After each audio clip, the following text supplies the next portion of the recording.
Mabuhay, Kamustika, welcome. How are you? This is Bob from Love Beyond the Sea.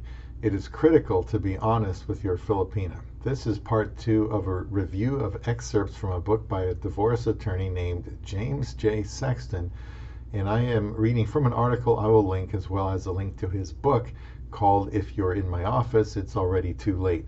The comments will be from the writer of the article, quotes from the lawyer, and my own. Today we'll talk about being very honest with your Filipina.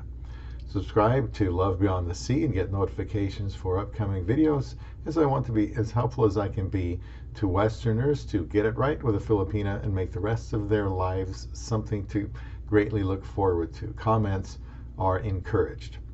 Be hyper honest with your partner. This is from the writer of the article. Yeah, I know it sounds cliche. Be honest with your partner. But we're going way past polite honesty here. We're going to stage 4 cringe level honesty, the kind where you start to grimace in pain at just the idea of saying that thing out loud. We assume far too many things are obvious, and it's often very self-serving. It prevents us from having uncomfortable conversations or having to ask for things that are scary. But we still want to be able to call our partner out if they don't do the thing we never actually mentioned. I'm not a lawyer, but the last time I checked, contracts that only one person has signed aren't enforceable. Of course, James hears people complain about their spouses a lot. But when he asks, did you tell them that? The most common response is, well, they should have known. People can't hear what you don't say. From If You're in My Office, It's Already Too Late. No one, not even individuals and really happy couples or with exceptional hearing, can hear what the other person isn't saying. It's easy to look at couples on the verge of a breakup and nod about their lack of communication. Well, of course they broke up.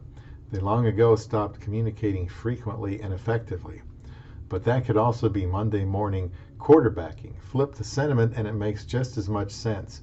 They don't communicate frequently and effectively, so of course they're bound to break up.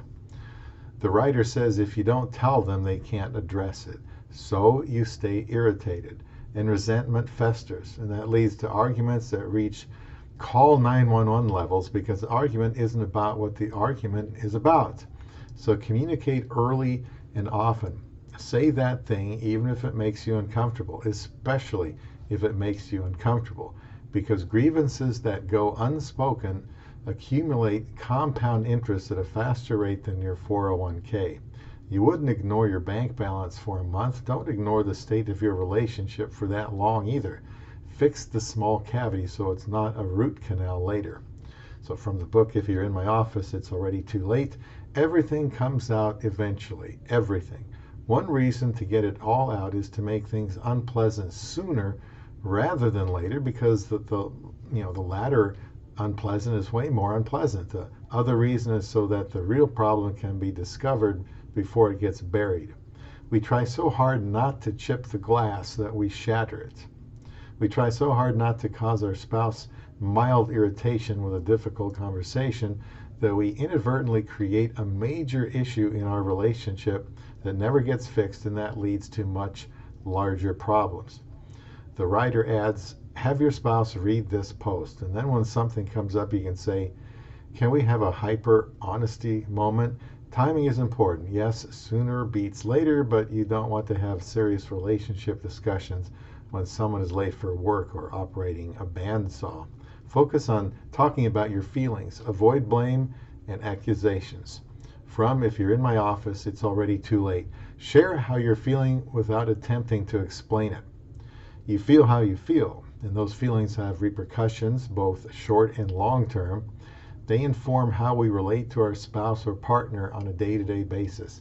They create habits that build intimacy or distance. We owe it to ourselves and our partners to share the building blocks of our inner lives before those little blocks create a wall that separates us from them. Now, my thoughts. I know what it's like to finally find an amazing Filipino wife, and often there will be times when you're tempted to not say something because you don't want to make trouble. Sure, we need to use discretion, but there are times we need to say something sooner than later, or there is the likelihood of dealing with a larger problem later. You'll spend ample time getting to know each other, and getting married in the Philippines or immigrating her to your country and helping settle her in. Keep in mind the things that you believe you should talk about, but yes, you have to be careful, at least in my opinion, of coming on too strong too soon with problems.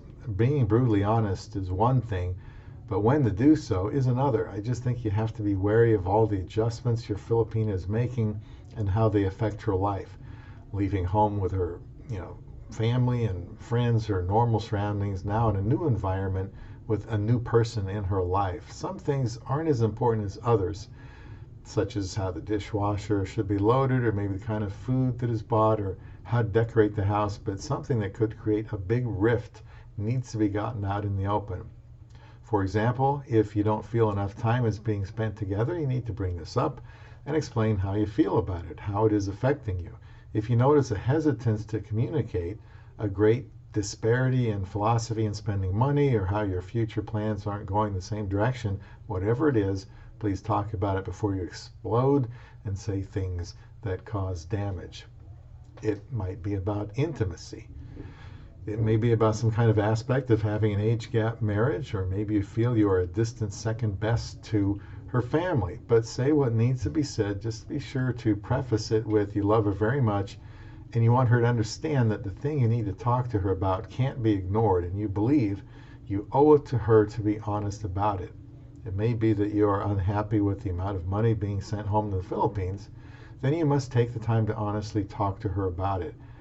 Be even-keeled, but be frank about how you feel. Comments are always welcome to my videos. Honesty is the best policy, and I'd like to think your Filipina would appreciate that. I will have another video about another challenging aspect of a relationship with a Filipina, and that is being very honest with yourself, as we continue to work through this article about this book, so you can build a strong relationship with your love beyond the sea.